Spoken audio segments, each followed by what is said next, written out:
अस्सलाम वालेकुम नाजरीन, दीपिनो के एक और शो के साथ आपके सामने हाजिर खिदमत हूँ। आज मेरे साथ काफ़ी दिन बाद उमर मौजूद हैं और हम बात ये कर रहे थे कि आज हम किस मौजू पे बात करें। तो रमज़ान क्योंकि चल रहा है, बल्कि काफ़ी हद तक गुजर भी चुका है, तो सोचा इसी रमज़ान की मुनासबत से कुछ बात की जाए। तो रमज़ान के अंदर जो दो चीज़ें हैं जिनके ऊपर बहुत ज़्यादा फोकस किया जाता है, एक तो कोर्स इबादत है, और मुझे लगता है इबादत से ज़्यादा जो बढ़कर फोकस है वो इस वक्त खाने पीने की चीज़ों पर होता है, ख़ास तौर पर रमज़ान में। और तरावी की फर्जियत और इसकी क्या ये वाजिब है और नफल है और कितनी तादाद है, इसके ऊपर तो बहुत ज़्यादा डिबेट आपको मिल जाएगी यकीनन।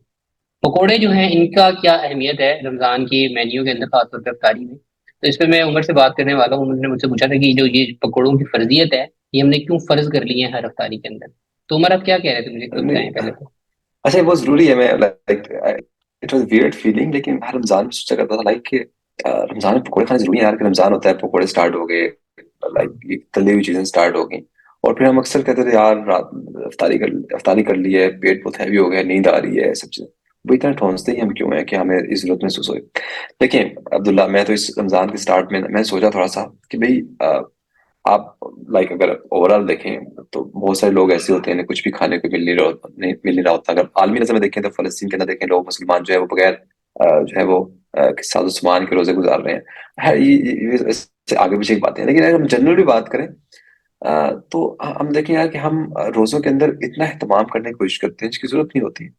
और लेकिन उमर, मुझे हम लगता है पकोड़े पकौड़े कोई ऐसी समोसे पता ऐसी नहीं क्या क्या। पकोड़े कोई ऐसी लग्जरी चीज तो नहीं है। पकोड़े तो एक आम सा आइटम है। सस्ती सस्ती चीजों पे डलती हैं, आलू डल गए और जनाब बेसन डल गया और कुछ मसाले डल गए, तो बड़ा अच्छा उसका एक टेस्ट भी होता है और खासतौर साथ पे खाई भी आज मैंने रमजान में एक जाती है। क्या एतराज है आप? लोकल दुकान से मुझे तो लोकल दुकान पर्सनली से तीन पकोड़े सौ बहुत बीस पसंद रुपए है वैसे। लोकल दुकान से मैं 320 रुपए का बेसन लिया। अब मुझे नहीं पता, शायद दूसरी दुकान से कम हो। अगर हम्म। 320 रुपए का किलो बेसन है तो आप कितने किलो बेसन इस्तेमाल करते होंगे एक महीने में? हम्म। आप ख्याल में हर गरीब आदमी या हर बंदा अफोर्ड कर सकता है रोज पकौड़े बनाना? अच्छा जी, सिर्फ मैंने तो पकोड़े देखिए नहीं, जिस टाइप समोसे लिया था। हैं, फिर फ्रूट चाटे भी हैं और तरह तरह कहने के का मतलब शरबत भी हैं। तली हुई चीजें इसमें लाइक बहुत सारा बेसन इस्तेमाल होता है, फिर मैदा इस्तेमाल होता है, तो अब बड़ी तो अजीब नई सी चीज वैरायटी आ लगती है गई है यार। उमर, आपको पता होगा पाकिस्तान में, आपने देखा होगा, अब तो शुतरमुर्ग भी आ गया रमजान के मेन्यू में। हाँ हाँ हाँ। और कराची में सुना है कुछ स्टंट किया लोगों ने।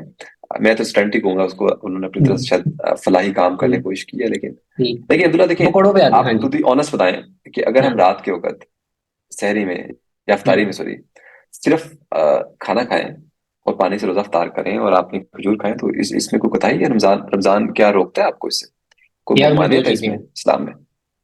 ममानियत में दो चीजें हैं। एक तो मैं ये बताता हूँ कि आपको अपने हालात के मुताबिक फैसला करना चाहिए, और आपके हालात जो है, जाहिर बात है आपकी जेब भी उसमें आती है, वही देखना चाहिए। मैं आपको अपना बता देता हूँ, आजकल मैं यहाँ पे जब रह रहा हूँ, तो मेरी जो सहरी होती है वो ओट्स होते हैं। ओट्स के अंदर मैं दूध मिलाता हूँ और चंद खजूरें खाता हूँ, और वो मेरी सहरी है रोजाना की। तकरीबन आज 15-16वां रोजा है और मैं वही खाता हूँ और शुक्र अल्हम्दुलिल्लाह करता हूँ। बड़ा अच्छा रोजा अब्दुल्ला, ये तो गुजरता है ना। अकेले रहने के नुकसानात होंगे ना? नहीं, ये फायदे भी हैं उससे। देखिए ना, कोई तेजाबियत होती है किसी किस्म की ना, सारा दिन आप पे भारीपन रहता है, ओट्स बहुत लाइट सी चीज है और गजाइयत भी है उसके अंदर। अफ्तार के अंदर भी इसी तरह मैं पास्ता खा लेता हूँ कभी कभार, इंस्टेंट होता है वो बना लिया, और इस तरह की चीजें। तो मुझे तो, अब्दुल्ला, मैं तो आपका एक्सेप्शनल 100%। केस है आई लेकिन बिलीव, अगर लेकिन मैं हर हर पाकिस्तान में फैमिली के होऊंगा, अंदर। हाँ, फिर मैं, फिर जाहिर बात है, फिर मैं कोशिश करूंगा कि इफ्तार में भी दो चार लवाजमात चीजें हों, और सहरी के सॉरी इफ्तार में तो खास तौर पे पकौड़ों के बगैर तो मेरा तो कम से कम दस्तरखान मुकम्मल नहीं होता। और यकीनन आपकी जो इस हवाले से ऑब्जर्वेशन है वो दुरुस्त है, और ये बात ठीक है कि इसको जितना सादा रखा जाए उतना ही अच्छा है। कभी कभार देखिए के लिए अब्दुल्ला, ठीक मैं तो है, इस पर लेकिन सोचा था। मैं सोचा था इस हम्म। बार कि हमने देखना ये कि रमजान रमजान में अगर आपने जो खुद चीजें फर्ज कर ली हैं, अगर उसके बगैर भी रमजान गुजारा जाए तो कैसा हो। मैंने इस पूरे रमजान में एक समोसा नहीं खाया। इस पूरे अच्छा। रमजान में, हालांकि घर में अफ्तारी की और घर में समोसे बनते भी रहे हैं, पकौड़े बनते भी रहे हैं, हम्म। लेकिन मैं पहले घर वालों को बताया कि मैं नहीं खाऊंगा। हम्म। ठीक है, इसलिए नहीं कि लाइक कि ये खाने ना खाने का कोई नुकसान है, लेकिन मैं जस्ट देखना चाहता हूँ क्या रमजान इसके बगैर क्या लाइक गुजरता नहीं है? रमजान में आपकी इबादत कबूल नहीं होती है रमजान में? और दूसरी बात, ना रूह अफ़ज़ा पिया है, ना कोई और पकौड़े खाए हैं, ना इस तरह की कोई और चीज खाई है। और आप थोड़े हैरान होंगे कि मेरी एक अच्छी बात ये थी कि मुझे बिल्कुल भी इफ्तारी के बाद वो गनूदगी नहीं आई। मुझे इफ्तारी के बाद ना कोई एक्टिव रहे। कोई पेट में कोई जो है ना गड़बड़ महसूस नहीं हुई। I was like totally normal कि यार कुछ भी डिफरेंट नहीं है। और आई वाज वेरी हैप्पी यार, बहुत हल्के फुल्के अंदाज में रोजा गुजर रहा है। और मुझे लग रहा है, मुझे शक है, अल्लाह मियां शायद मेरी ये बातें भी कबूल कर ले। उम्मीद है, उम्मीद पे दुनिया कायम है, पकौड़े ना खा के भी। लेकिन मेरे ख्याल में हमने कुछ चीजें खुद फर्ज कर ली हैं। अगर हम उन चीजों को ना भी करें देखिए बिलफर्ज आप चाहते हैं यार कि आप साहब इस्तात हैं और आप कर भी सकते हैं। तो अगर आप सोचें कि आप कुछ कुछ कुछ चीजें सेव कर लें, कुछ सेव इस सेंस में कि आप उन पे पैसे खर्च ना करें, आप उन पैसों को कहीं और लगा दें। चले आप किसी की मदद नहीं भी करना चाहते तो इन्वेस्ट कर लें भाई, ठीक है। लाइक कहने का मतलब there are lot of things जहाँ पर आप खर्च कर सकते हैं उनको। बहुत ज्यादा पैसे नहीं भी होंगे, लेकिन कहने का मतलब ये है मतलब कि सारा बहुत फोकस बहुत सारे खाने पे नहीं होना पर्सपेक्टिव होते चाहिए, हैं। आपके कहने का हाँ मतलब ये बहुत है। सारे पर्सपेक्टिव होते हैं ना, बिल्कुल। आपका फोकस जो है वो सिर्फ इस बुनियाद पे यार, अच्छा, असर से भी पहले क्या काम स्टार्ट हो जाते हैं, जब खाने तैयार करने हैं, लवाजमात तैयार करने हैं। तो भाई आप कुरान मजीद पढ़ लें, रमजान है, कुछ और काम कर लें। और देखिए, अच्छा एक और बात, इसमें मैं एक और बात भी करना चाहता हूँ। रमजान होने का मतलब कतई ये भी नहीं है कि आप अपने दिन में जो काम बाकी करते हैं वो आप काम कम कर दें, यानी कि आप ऑफिस से काम छोड़ दें, आप जनाब बाकी काम करना बंद कर दें। रमजान का मतलब ये है कि आप इन इन रोजों के साथ वो तमाम काम कर सकें जो काम एक आम दिन में करते हैं आप, ताकि तब आपको अंदाजा हो सके यार कि रोजे रोजे का डिफरेंस क्या है, ठीक है। अगर तो आपने रोजा भी रखना है और आपने तमाम काम भी छोड़ देने हैं, आपने कहना भाई मैं ये भी नहीं कर रहा, वो भी नहीं कर रहा, वो भी नहीं कर रहा, वो भी नहीं कर रहा, एहसान कर रहे हैं कि आप। मेरा तो रोजा है। आप एहसान अजीम करें तो भाई आप रोजा किस चीज रखते हैं, बर्दाश्त किस रोजा बात आपके की लिए है जो आपने इंफरादी काम ही नहीं बात करने। है। हाँ, आपने ना, आप क्या कहते हैं, अगर आप घर में ऑफिस वगैरह नहीं जाते, कुछ और नहीं करते, तो आपने दिन में सोते रहना है और आपने हम्म। उठ के बाद अफ्तारी कर लेनी है। भैया आप ना रखें, मेहरबानी करें यार, एहसान अजीम ना करें। अच्छा ना रखें अच्छा मैंने उस सेंस में कहा है, मैं फर्ज है उनको रखने चाहिए। हाँ, अच्छा मैं इसमें एक चीज अर्ज करूँ, बिल्कुल आपकी बात को मैं इंडोर्स करूंगा उमर। रमजान जब शुरू हुआ था ना, तो मेरे एक बड़े अच्छे दोस्त हैं, उनसे मेरी बात हो रही थी इसी हवाले से कि अखबारात में भी जो आर्टिकल आ रहे हैं, मीडिया के ऊपर भी जो चीजें दिखाई जाती हैं, सोशल मीडिया पे भी और टीवी, नेशनल टीवी पे भी रमजान के जो प्रोग्राम दिखाए जाते हैं, उस पर तमाम फोकस इस बात पे है कि सहरी में क्या पकाएं, सहरी में ग़िज़ाइयत कैसे पूरी करें, कैसे खाने खाएं जिससे आपको प्यास ना लगे, अफ्तारी में क्या क्या लवाजमात हों, नई नई डिशेज और उनकी रेसिपीज। और तमाम फोकस जो है ना, वही आप वाली बात है, समोसे पकौड़ों और दीगर जो लवाजमात हैं उनके ऊपर है कि उनको कैसे इन्हेंस किया जाए, जायकों को कैसे बढ़ाया जाए। लेकिन रमजान का जो असल मकसद है इस महीने का, उसकी तरफ कोई बात नहीं करता, या करते भी हैं तो उसकी उतनी अहमियत नहीं होती। यानी कि जो असल फोकस है, इबादत है, तकवा है, और जो सब्र इंसान के अंदर पैदा करने की एक सही है, वो जो मकासद हैं रमजान के, रूहानी मकासद हैं, उनकी तरफ कोई फोकस नहीं करता, उनके ऊपर कोई इम्फेसाइज नहीं करता कि बुनियादी तौर पर ये जो महीना है ये खाने पीने के का मंथ नहीं है कि आप बुफे डिनर्स और ये कर रहे हैं इस पे जनाब। पूरे साल में आपने शायद जितना खाने में बजट नहीं लगाया होगा, वो इस पे अपना दस्तरखान भरने के चक्कर में लगा दें।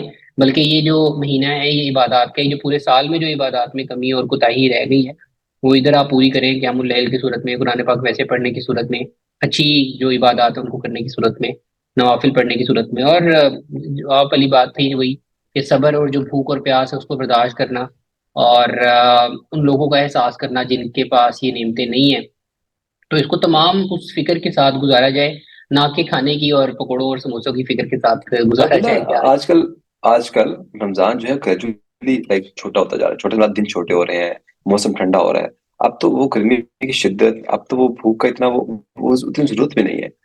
इवन पाकिस्तान में एटलीस्ट, तो बाहर के मुल्क में डिफरेंट सूरत हाल हो सकती है।